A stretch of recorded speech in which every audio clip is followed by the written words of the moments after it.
Good morning, dear friends on Facebook and YouTube. Glad to have you join us this morning.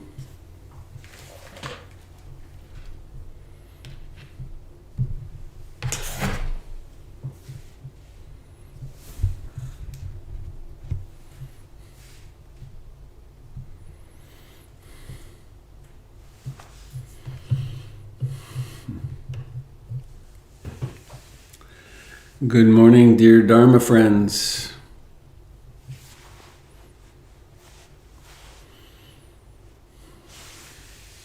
It's smoky again this morning.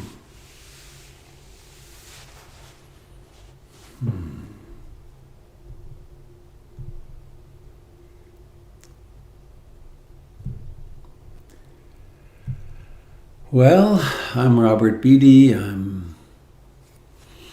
coming to you from a beautiful little house in my backyard in Beaverton, Oregon. This is a broadcast of the Portland Insight Meditation Community, portlandinsight.org. It's a website with tons of really useful information about meditation. Also my website, newly refurbished, robertbeatty.com. You'll find also a plethora of very interesting and useful information there.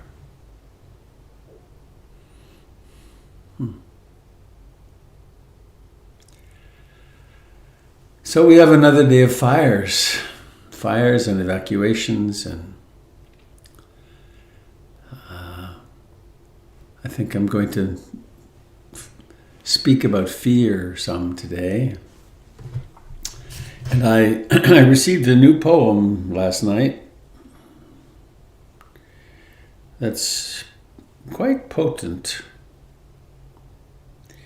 It's by someone called Jenny Couzyn, Couzyn, and I will put this on my blog, which is on robertbeatty.com this morning.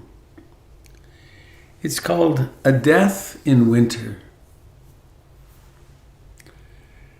Beside the exit, seated at a table, is a gray clerk with a ledger.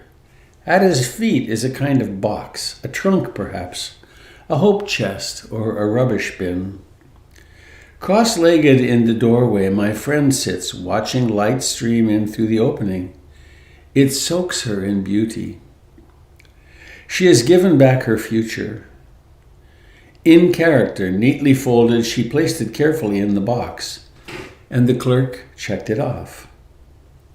Now she takes off her feet, like shoes, gently, one beside the other. She takes her speech and returns it syllable by syllable. She unpacks it thoroughly, like knitting unravels. Like knitting unravels it one plain, one purl. Meaning by meaning, she gives back her hands. Lays them down in the box with a smile. There is no regret in her. She knows their excellence. And now she gives back continence, choices, understanding the strange comings and goings about her. Everything she returns is fine and well cared for. The clerk ticks it all off in his ledger. She is hardly human now. She is almost entirely love. She has given back her children, and very little of the personal is left in her heart. To the left of the doorway is a linen basket. A plump girl laughing kneels beside it. She is handing out gifts to the souls who come trooping in through the opening like sunlight. Hands to grip a finger, feet to walk, the first smile, mama, papa, I want, I think, all the trappings of the journey. My friend smiles across at the girl as if she were a daughter. The radiance streams in and over her. Soon she will take off the last of her body and step out into the stillness.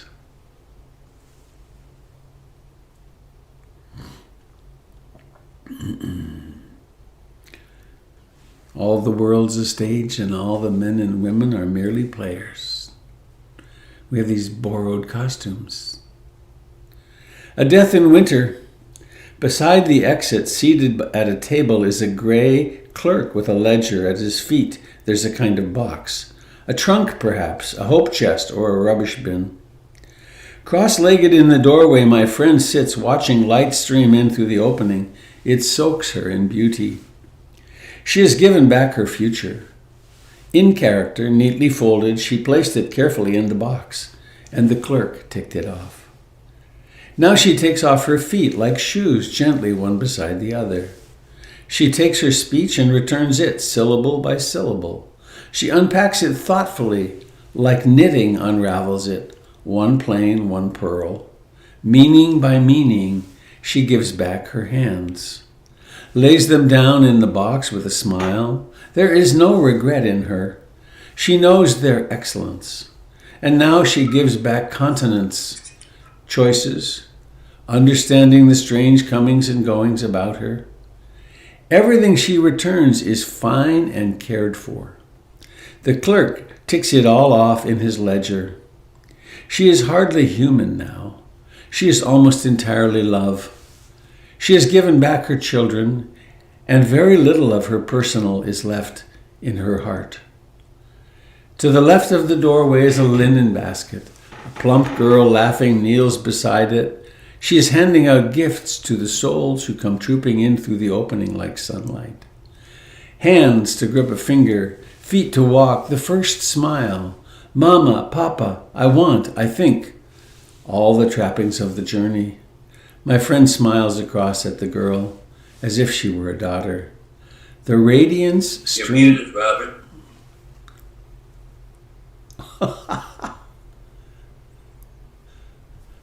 That's interesting. Was I muted for long? No. About when the person was coming through the door. You saw the plump girl. Yes, thanks, Russ. How interesting. I didn't touch the computer. These damn computers. All right. All right. Are we in a hurry? I don't think so. It was me. I did something strange. I fixed it. Sorry.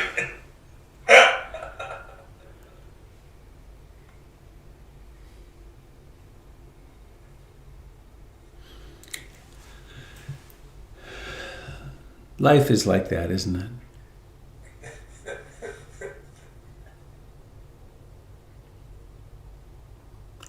You just don't know. We just don't know. We got up this morning and have no idea. For a lot of people, they have no idea where they'll be sleeping tonight. Right? Should we leave or should we stay? We're at a number 2. I'm not here, but there's a lot of people who are in zones of number 2. Fire danger, fire threat, evacuation number.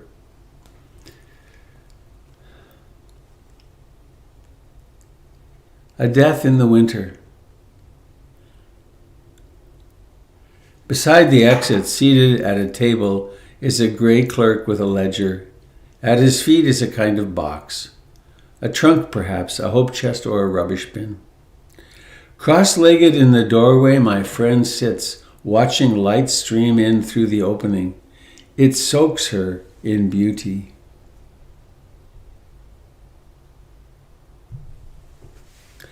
She's given back her future. In character, neatly folded, she placed it carefully in the box, and the clerk checked it off. Now she takes off her feet like shoes gently, one beside the other. She takes her speech and returns it. Syllable by syllable, she unpacks it thoughtfully, like knitting unravels it, one plain, one pearl. Meaning by meaning, she gives back her hands. Lays them down in the box with a smile. There is no regret in her. She knows their excellence. And now she gives back continence, choices, understanding the strange comings and goings about her. Everything she returns is fine and cared for. The clerk ticks it all off in his ledger. She is hardly human now. She is almost entirely love. She has given back her children, and very little of the personal is left in her heart. To the left of the doorway is a linen basket. A plump girl, laughing, kneels beside it. She's handing out gifts to the souls who come trooping in through the opening like sunlight. Hands to grip a finger, feet to walk, the first smile. Mama, Papa, I think, all the trappings of the journey. My friend smiles across at the girl as if she were a daughter. The radiance streams in and over her. Soon she will take off the last of her body and step out into the stillness. I love that last stanza. The radiance streams in and over her. Soon she will take off the last of her body and step out into the stillness.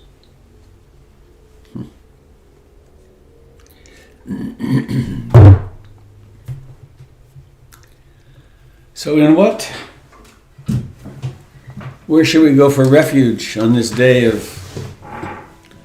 COVID-19, political insanity,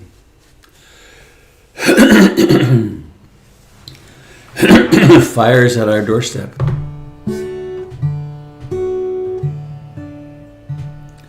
Lake Oswego, which is the next town to the south of us, went to level 1 this morning.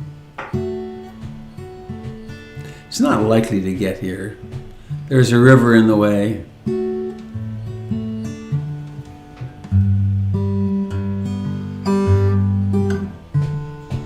But nothing's certain. I take refuge in the Buddha, the one who shows me the way. In yours life, please mute yourself. Namo Buddhaya. Namo Buddhaya. Namo Buddhaya.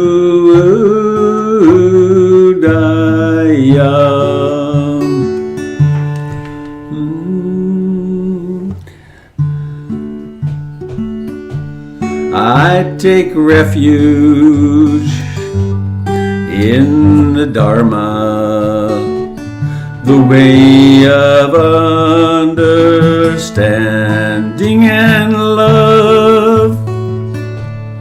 Namo Dharmaya, Namo Dharmaya, Namo Dharmaya.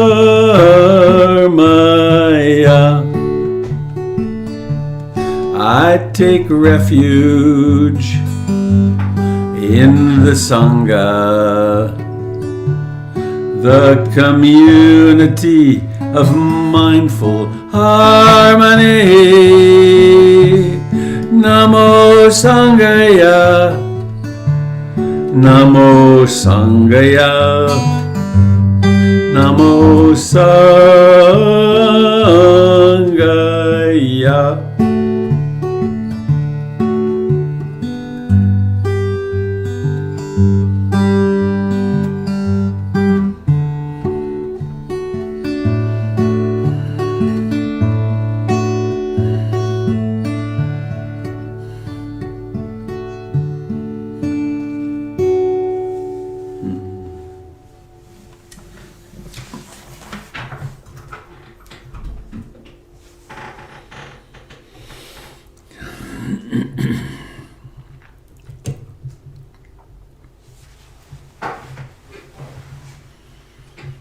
And so here now we sit.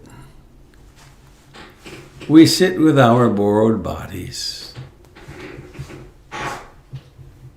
our temporary personality, our hopes, our fears,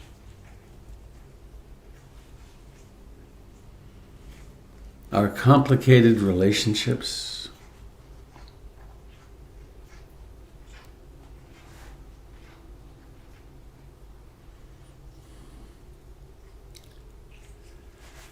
We sit often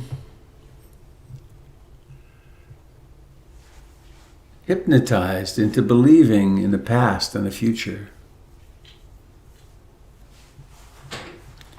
I was this happened to me.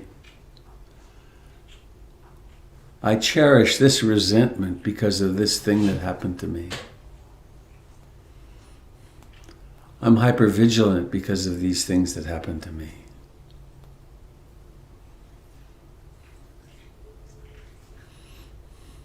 I'm afraid for my children and grandchildren. What will happen if this happens? These are powerful trances.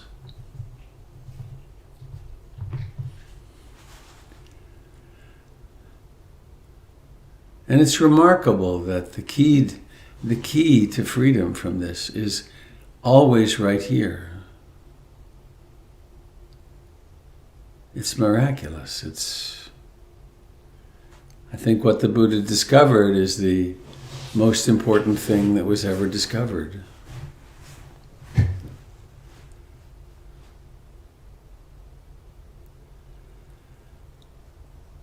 And so we practice bare attention, simple, uninterpreted presence, here, now. Notice the aliveness of your body.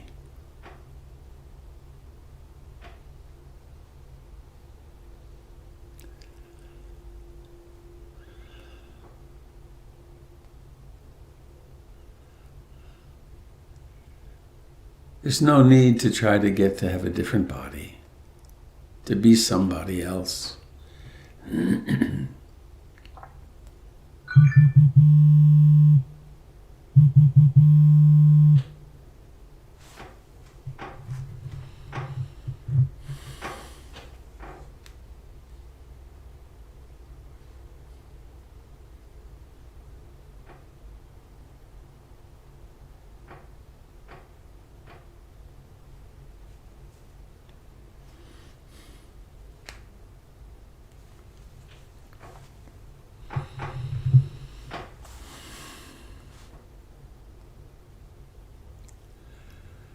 And what do we discover when we come home to the body that sits here? It is mysteriously alive, open to the life that's in what you think of as your hands, your borrowed hands.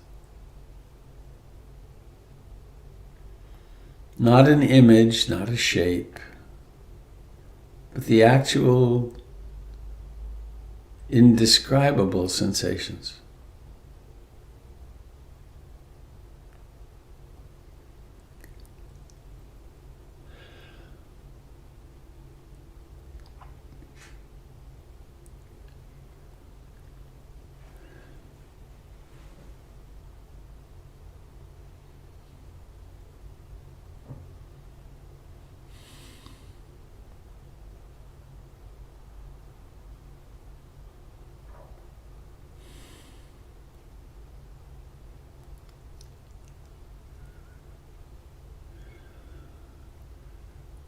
Receive, embrace, commune with the life in your face, the lips and cheeks and eyes and forehead.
and the body breathes.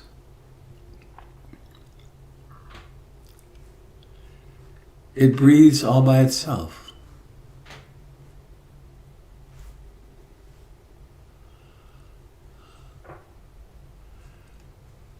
If you discover some tendency to control the breath, simply turn your awareness to hearing.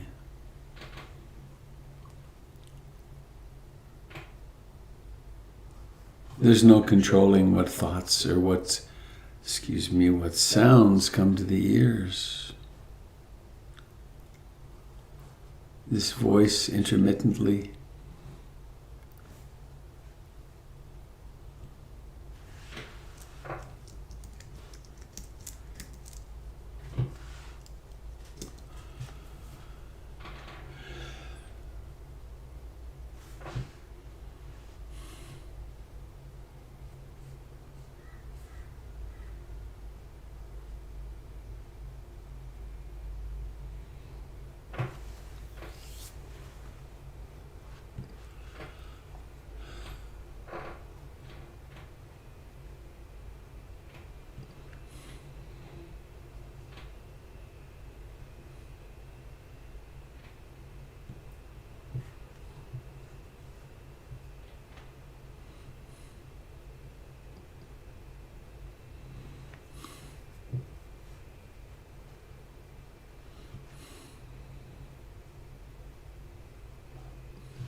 Landing upon the sensations of breathing in the chest and abdomen,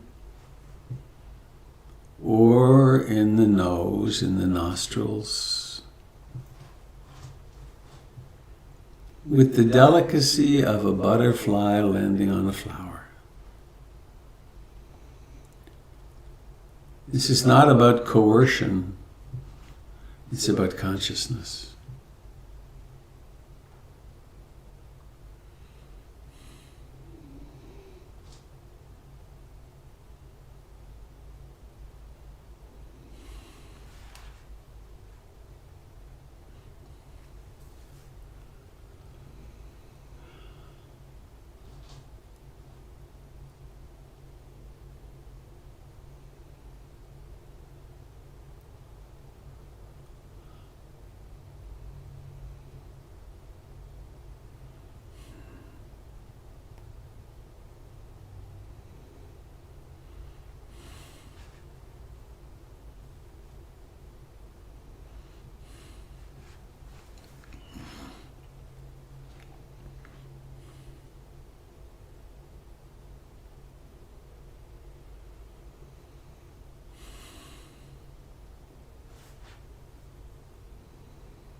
Ever so slowly it dawns on us that there is nowhere to get to.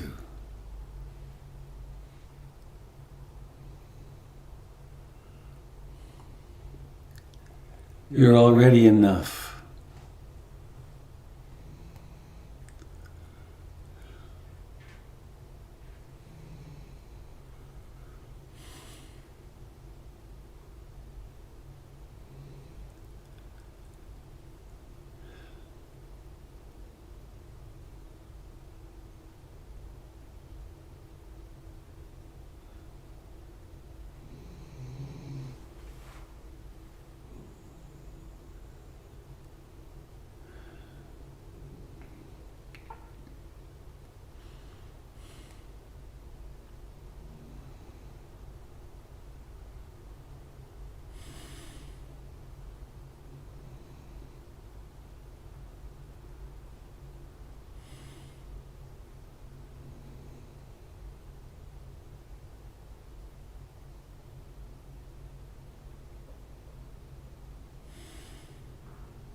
There may well be wandering mind. The 5 hindrances may show up on the stage of our lives, individually or in packs.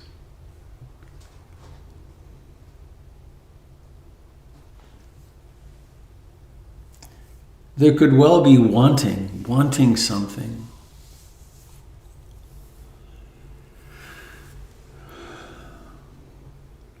There could well be disliking, resenting, hating.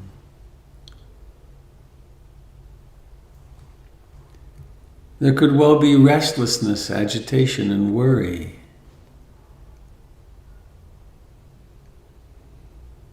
And we could add in there fear.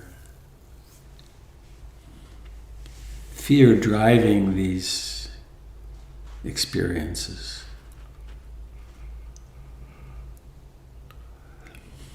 There could well be sloth and torpor, dullness, just wanting to be unconscious.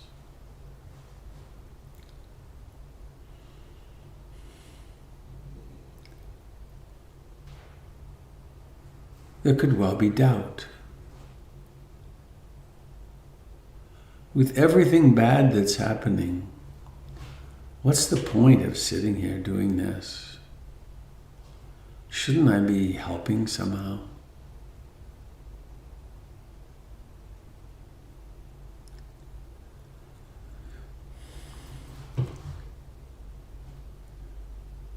There could well be emotions of all kinds. There could be joy, there could be love and compassion and sympathetic delight. There could be spacious equanimity.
Each breath has a beginning. Each thought has a beginning.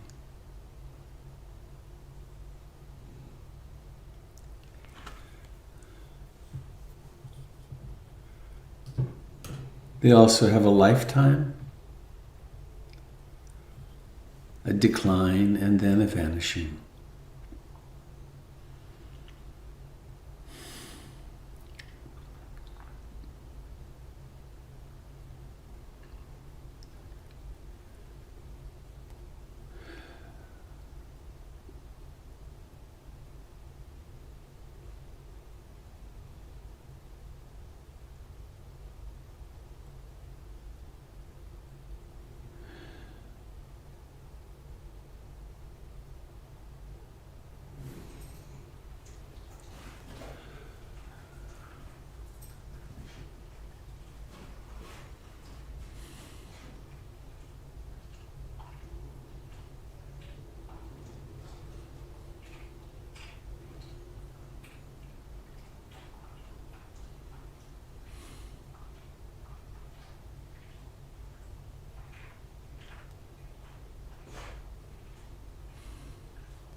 The call from within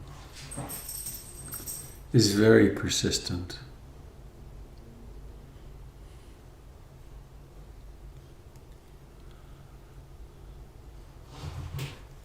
Resisting nothing. Thoughts, memories, old traumas, things we're hoping for or hoping against, drift into being or suddenly zoom into being. We're caught in the trance for a while. And then, always as close as a heartbeat, there's mindfulness.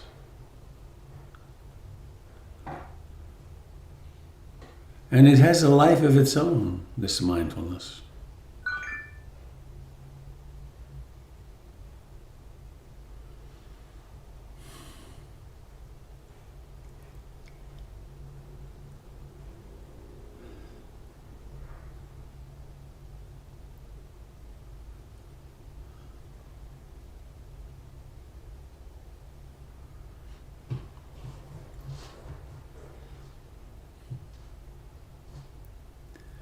Appreciating the magnitude of the awakening that happens moment to moment.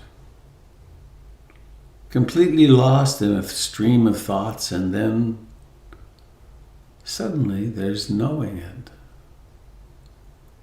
Freedom.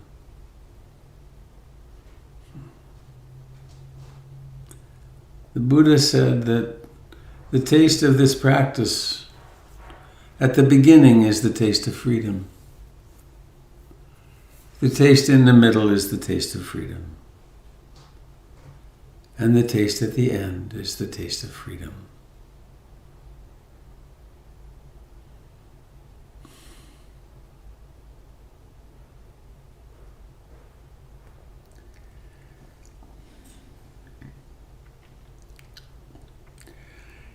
And along the way, we learn to love ourselves and one another.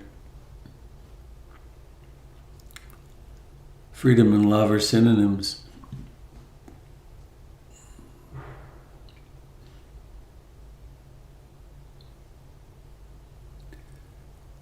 And so opening up to those emotions that are present, to those thoughts which are present, to those plans and hopes which are present. Wish yourself well. I aspire to love and accept myself exactly as I am in each moment.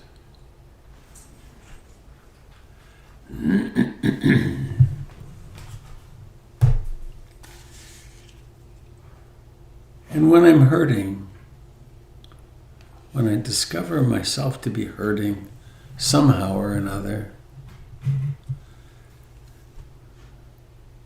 I intend to hold myself in sweet compassion, gentle compassion.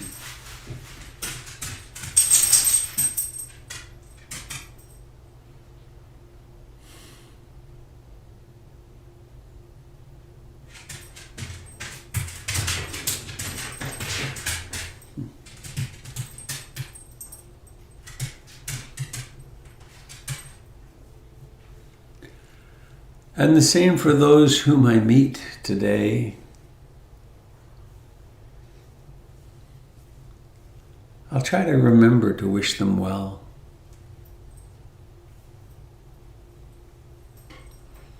Whether they're my close family or my friends, or those I think of as the adversary or enemy.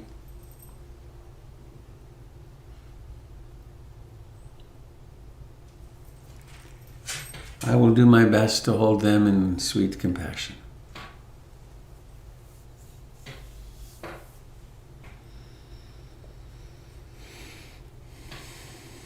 It's not hard and it's not far, it's just a matter of remembering.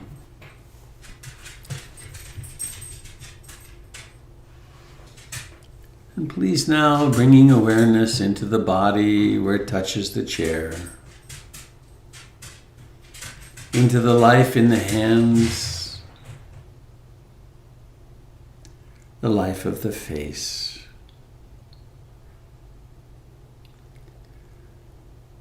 Bring awareness into the eyes.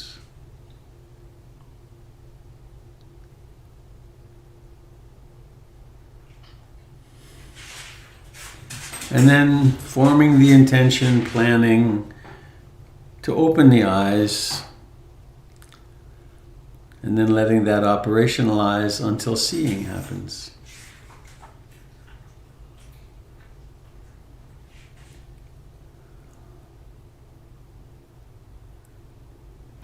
And then noticing seeing.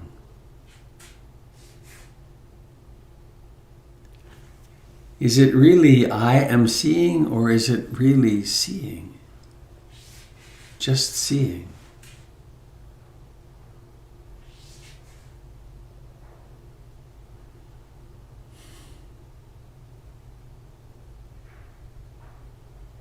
Moments of freedom.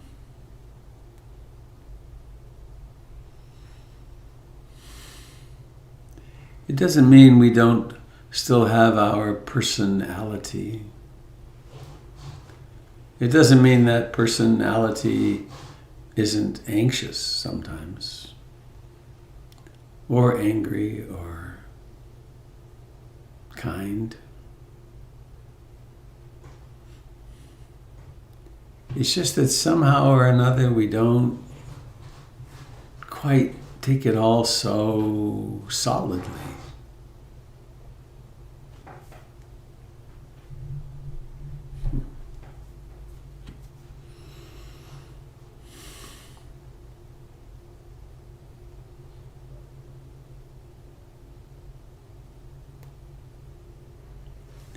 It's funny, I have no idea why this is arising right now, but a long time ago, more than 50 years ago, I worked on a ship and went to Australia. And trying to, a geographic solution to my family of origin issues. And the memory that's coming up is I hitchhiked around the country and I went to Alice Springs in the center of the country. And I worked on a cattle station for a while. And I had quite a lot of dealing with the Aboriginal people who had, within the 10 years before I arrived,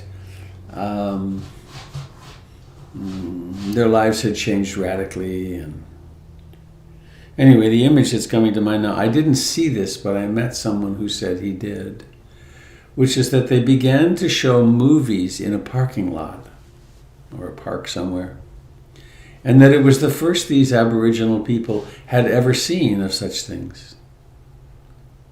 And they were, of course, mesmerized. And the children would repeatedly go and look behind the screen. Where were these people coming from?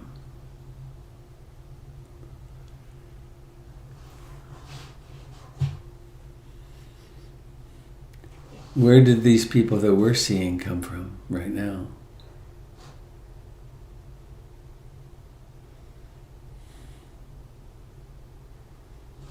Where will you go? Where will you go when I turn off my computer or blink or...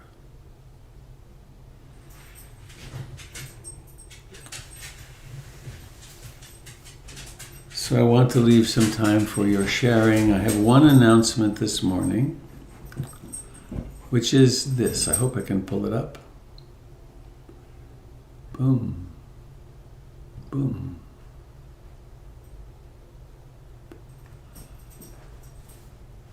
Mindfulness and Compassion in Times of COVID-19, an online retreat, October 3rd and 4th.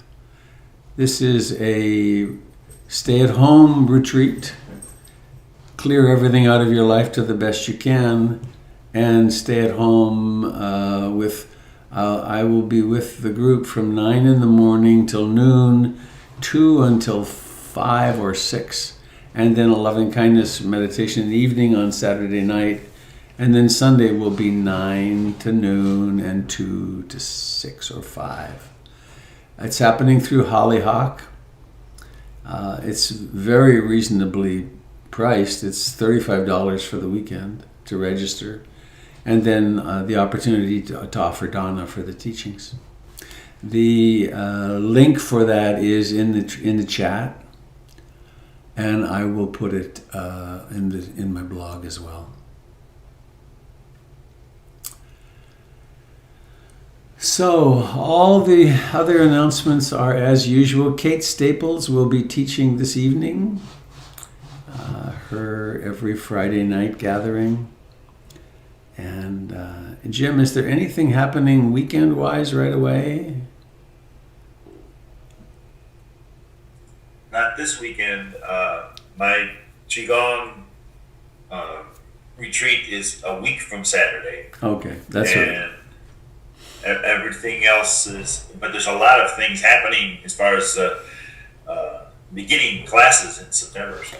That's right. Classes, my class on the Eightfold Path, and Doyle teaching nonviolent communication, and Doug doing his Foundations of Mindfulness. Lots of good stuff. I think Doyle's starting with a retreat tomorrow. I think you're right, yeah. Okay, so what's happening out there in your world? I'm very open to hearing.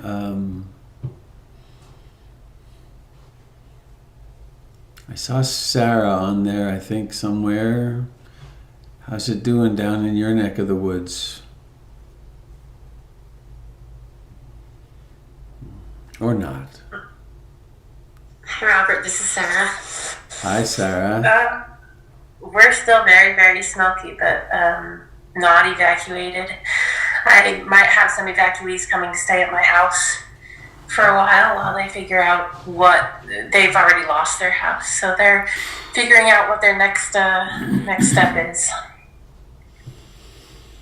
Wow. I'm not sure what's going on up there with you guys, actually. So Lake Oswego is level 1, huh? Yeah.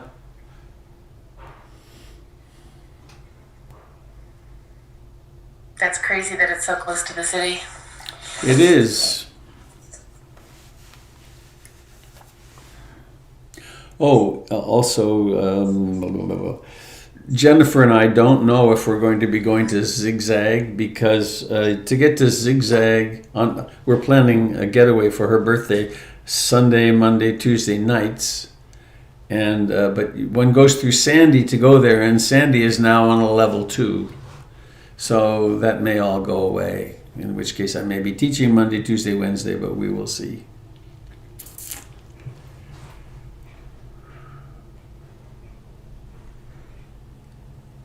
Good morning, this is Kim. Hi, Kim. Hi. I wanted to report that I'm actually in Portland. Val and I evacuated Lincoln City. And I'm living in a room with both my cats, who are now yelling at each other. But we are fine. Our house is fine. And I would, if anyone is beginning to face evacuation, I would encourage you to do what's right for you and not wait for the government number. We ended up evacuating sooner than our number was, and it was lovely to find safety and get out of bad air. So breathing is not a small thing. Yeah. Thanks, Kim.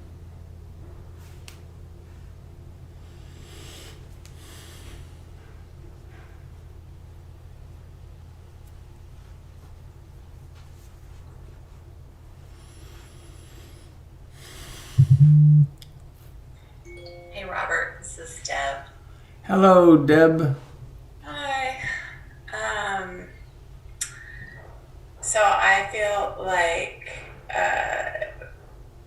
fortunate that we're not being evacuated yet. I have a lot of friends who are extraordinarily on edge or evacuated and other parts of the state, but the accumulation of everything, you know, COVID, racial injustice, politics, the fires, the climate in general, the people who were like looting evacuated homes, the utter lack of seeming care that people on the other side of the country have for this place, and I'm sure they feel like that when things are happening to them. I'm just feeling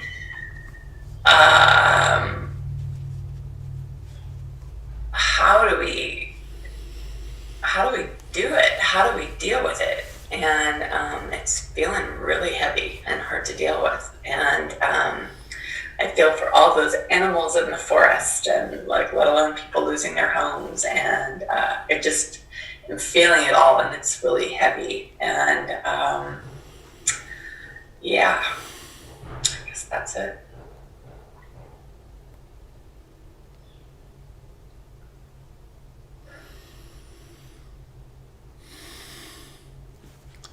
These are the times that we practice for. Because in a way, they're not so unusual. I mean, this is really happening. We're so privileged. I know I tune in every now and then to the floods in Pakistan or the fires in wherever, and the fires in Australia last January, and it's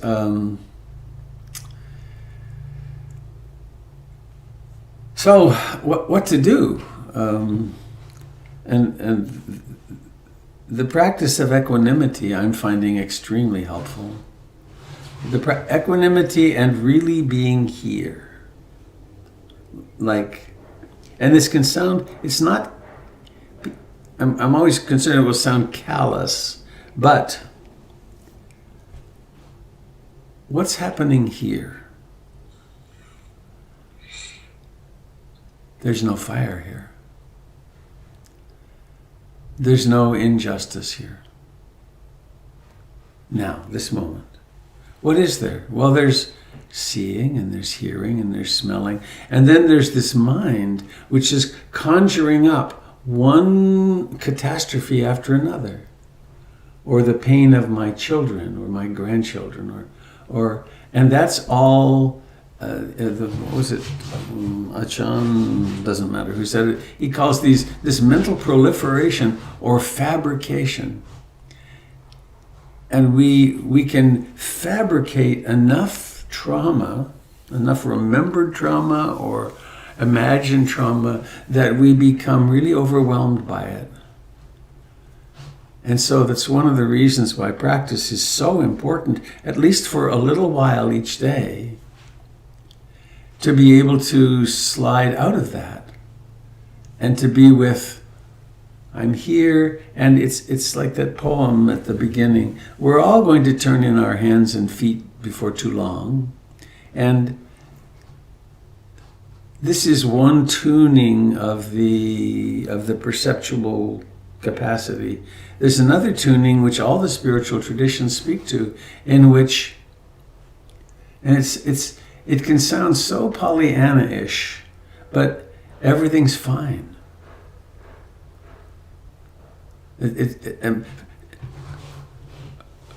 Funny, seen or heard from the self perspective, that can sound so absurd. But what if it's true? What if it's true that this is all fine? It's all normal. Forests burn, houses burn, people are displaced. All over the world, there's more refugees now than there were after World War II, apparently. And so we're getting a little bit of a taste of that. And it's very challenging, isn't it?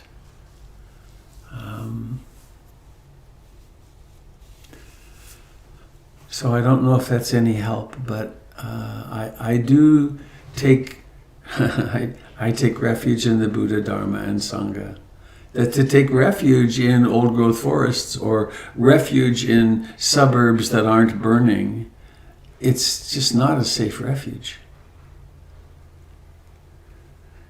To take refuge in, social injustice should be done with now. Not likely. We can play our roles and do our important parts, and therefore feel better about ourselves, and perhaps even affect some changes. But also to have this capacity, which the Dharma is all about, which is to accept, wow, it really is like this. I bandy about the word anicca, impermanence. It's really true. And that was one of the things that I came out of my brain surgery with, and that changed my life. That 1 second I was getting onto an airplane, and the next second my left hand and foot were numb, and then suddenly I was in brain surgery. Who would have thunk it? But there it was. And I guess the other side, and I have you, Deb. Thank you for bringing this up and I have you here full screen. And my impulse is to hug you, which is, it really is hard what we're doing. And to have a sensitive heart like yours and be open to it, that's such a gift to the world. And it's so important that you take care of yourself and that you not vacuum in all this, and boy, what a challenge, to not vacuum in more than we can handle. I have this computer here and this screen and this mouse. I can so quickly get more information and more of what's happening in here that I can hardly function. So I have to titrate my dose of incoming information too. So please hug yourself.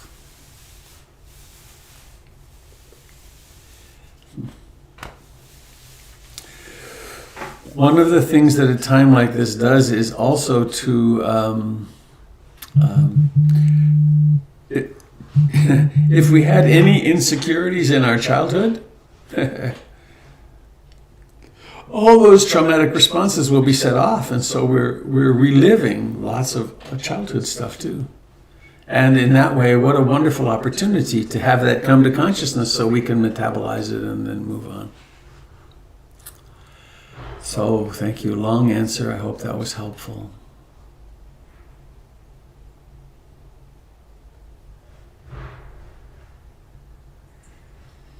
Robert, I have two sisters that are, one in her late 80s, the other in her early 90s. And when you started reading that poem, I was flooded with memories of them and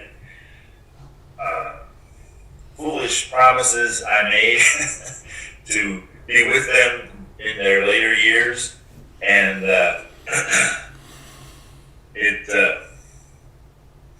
it's not working out. They're giving up more and more stuff, and talking to them is like talking to someone halfway or all the way into dementia. So it's not person to person conversations. Anyway, all that stirred me up, and it was really nice to be able to just sit and watch the focus on the breath and the present moment, and see all that as hindrance. Their images, their memories, their attachments, that old debts, almost emotional debts that will probably remain unpaid. And but that's all they are. Their thoughts, their reactions to things that are long gone. So by the end of the sit, I was beginning to get more in touch with the now, and so I appreciate again the power of this Sangha and this group and this practice. And I appreciate you leading it every day for so many weeks, giving us all a chance to tune in and tune out again. So thank you. Thank you, Jim.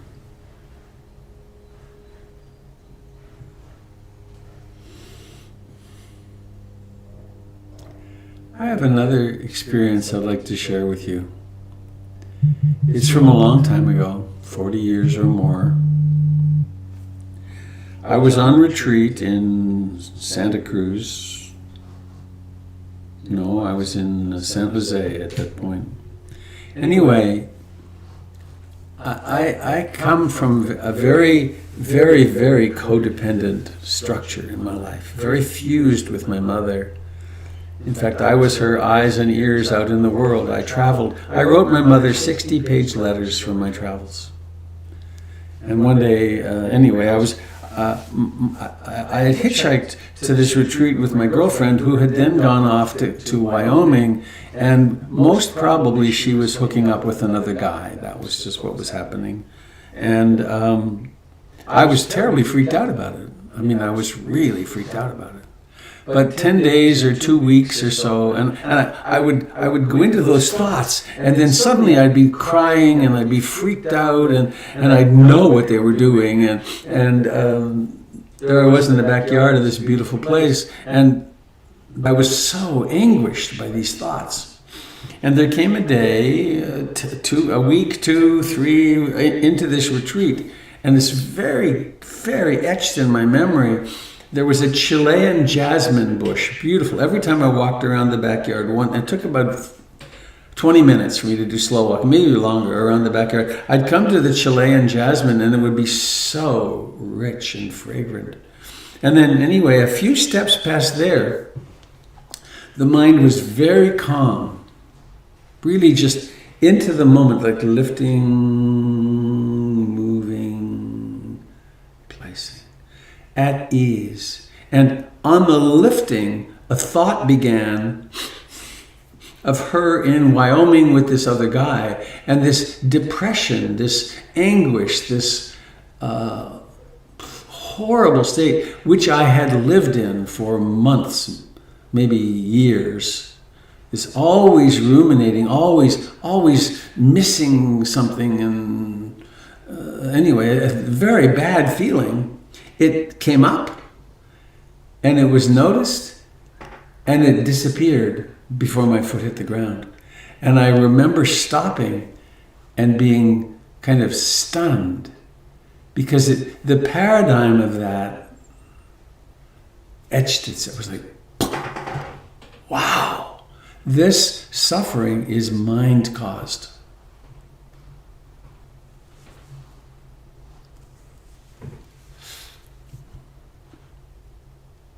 It didn't mean it was over, of course. That paradigm, that process has happened millions of times since then. But the capacity to be, the old conditioning arises and the anguish arises, and then it passes, and it passes into love and compassion and awareness. And this is taking meditation beyond stress management and beyond mere psychological and emotional improvement. This is really deconstructing the self. And the taste at the beginning is freedom, and so on.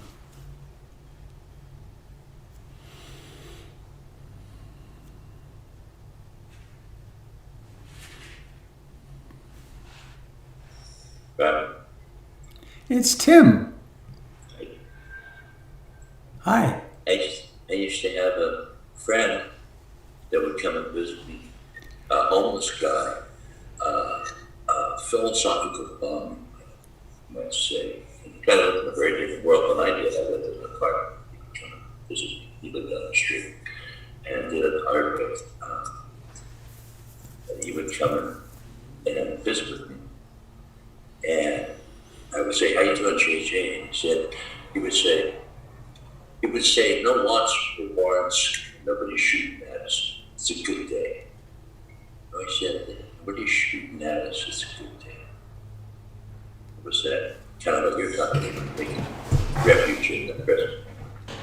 And that's what carried him through a brutal life, what I would have considered to be just living hell. It's his day-to-day life. That was how he carried himself through. Thanks, Tim.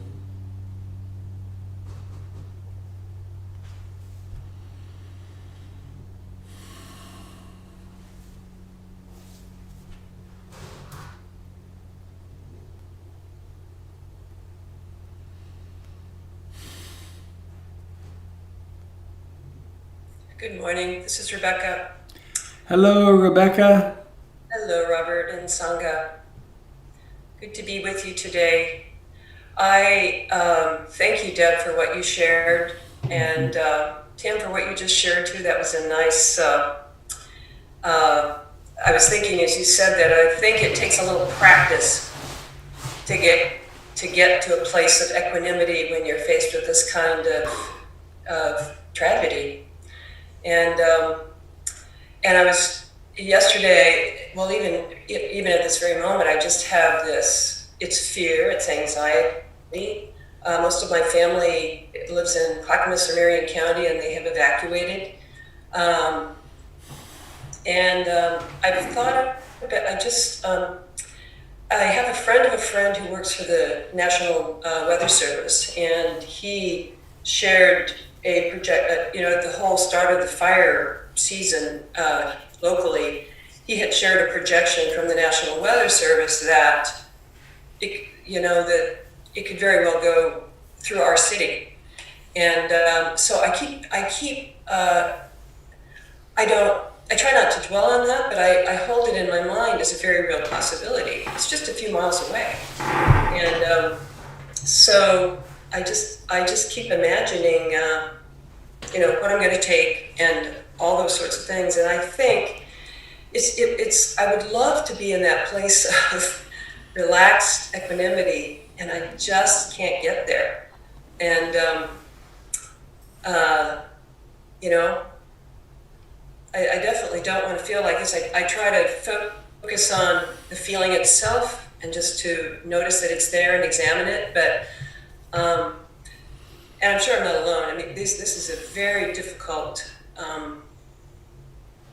aspect of practice to master when these things are happening, at times it almost seems silly to me, it just seems like,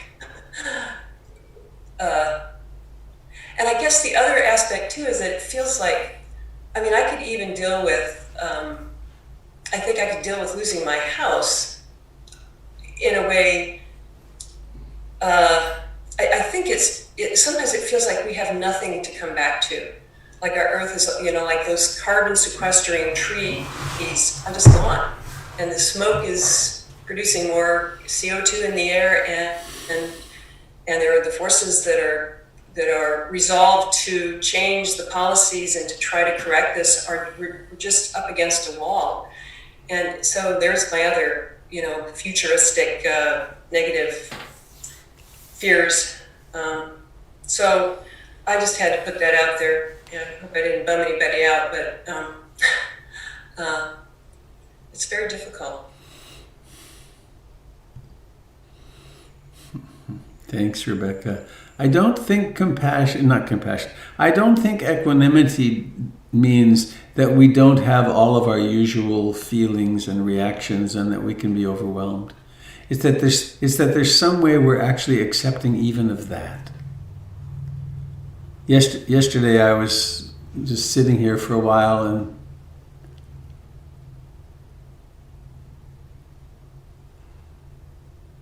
if I pause, there's something very uncomfortable happening in my chest, and tears well up in my eyes. It's something really bad is happening.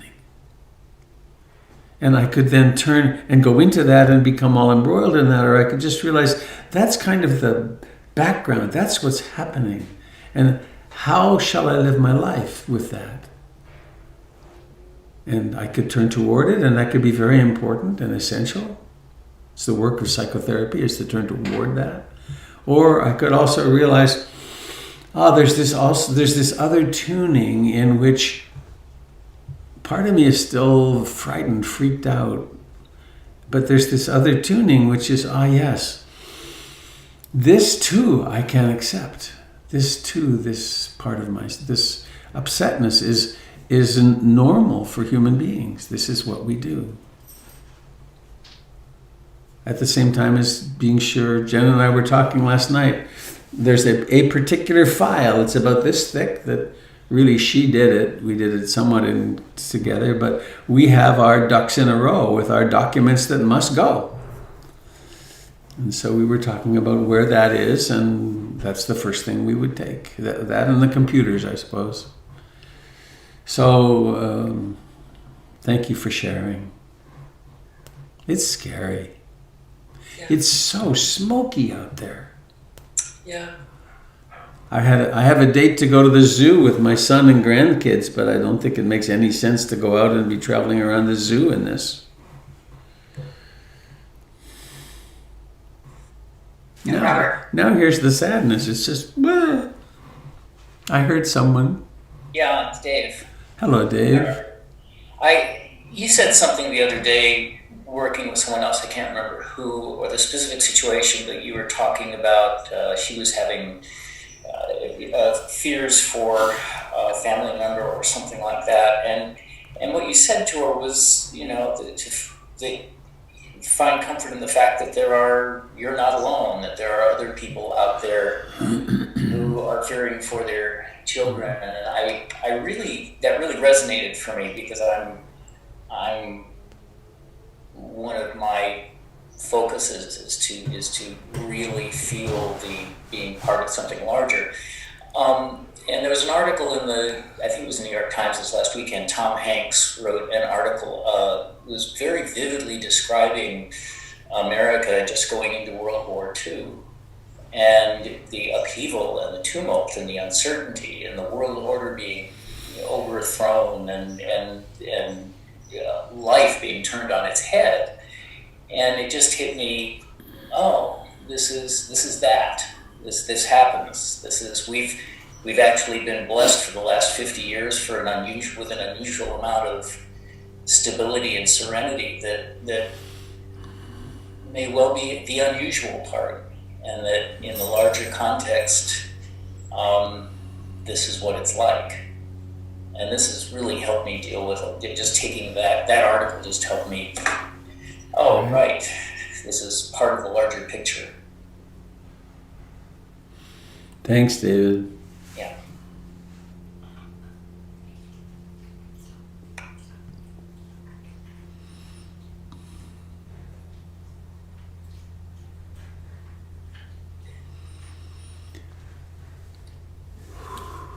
Robert, it's Russell. Hello, Russell. And, David, thank you. I missed what you said that article was in.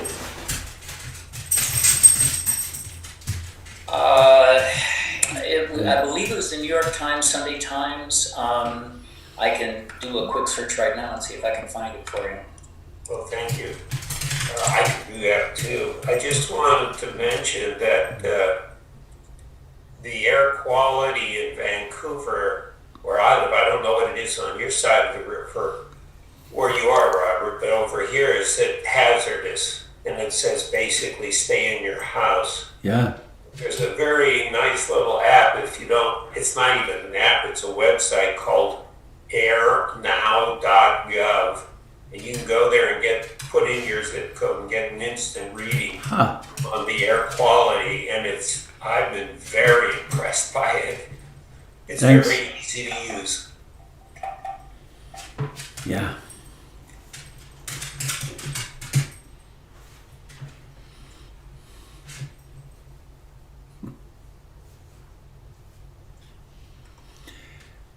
There are cities in India,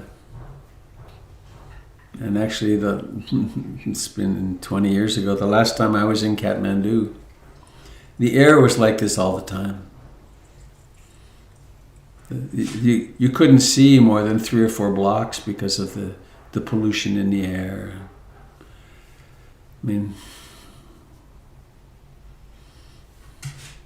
we're in this together, us humans.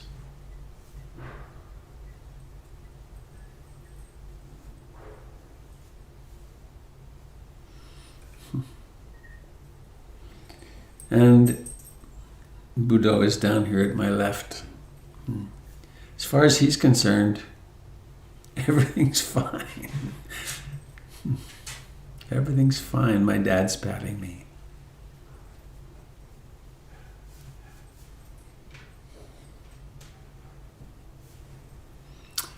Well, interesting feeling in the group, isn't it? What if we each allowed ourselves to just know, this is what's happening now. I don't have to change it. It's just this.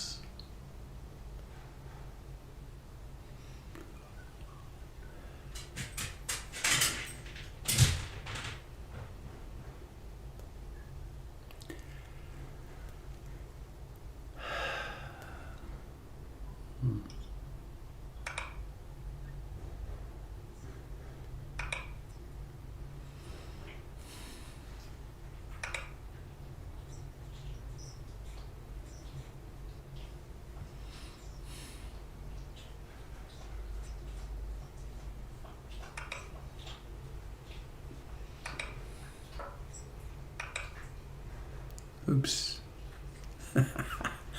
I just unmuted someone.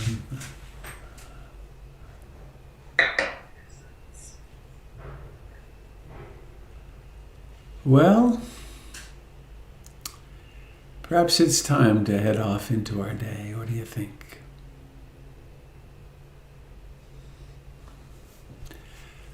Get another whole day to practice love and compassion, and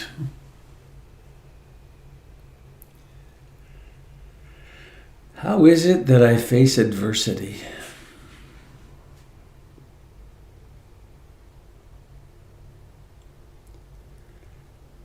How is it that I operationalize the Buddha's the first noble truth, the very first thing the Buddha taught? There is suffering. I mean, I as I age and as I get more attentive to the world and myself, I recognize the incredible brilliance of that teaching. There really is suffering. We like to distract, and those of us in the wealthy West, we've managed to avoid a lot of it. But here it is. Here's the big suffering. I don't know if this is the big suffering. Paige Freeborn is sitting with her dad another morning. He's slowly dying, coming soon, his departure. He'll be trading in his hands and feet. That's big suffering too, isn't it? Or can be.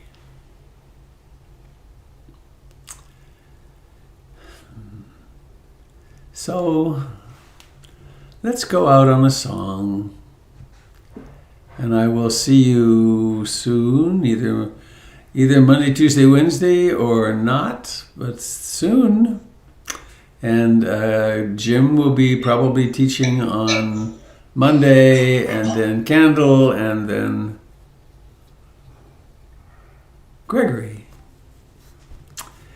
So, ready to go?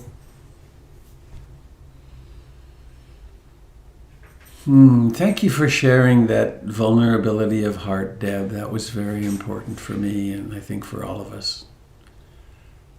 For you to contain that and to put words to it for us all.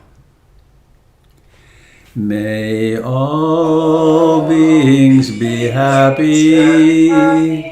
May all beings be happy. May all beings be happy. Sadhu,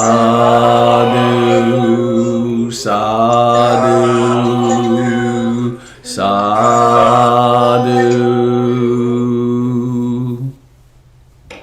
Goodbye. Goodbye, my friends. Be safe. Take care, everybody. Thank you. Bye-bye. Bye-bye. Bye. Yeah, happy to do that. Could you give me the quick lay of the land in terms of the account and the relationship from their side? Who's being our champion? Who's being the account execs, if you will, from their side?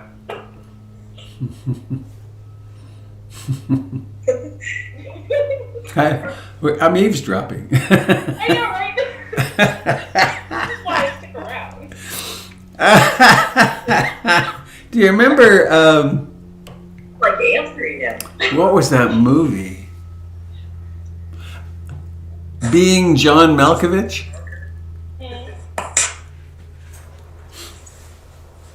For a few seconds, you'd be John Malkovich, and then you'd come down a tube and you'd be inserted at the side of the freeway. All right, dear friends. Have a good, safe day. Still important to wear our masks and wash our hands. Happy birthday, Jennifer. Yes. Yes. Yes. I'll pass it on. Please Good, do. goodbye, all.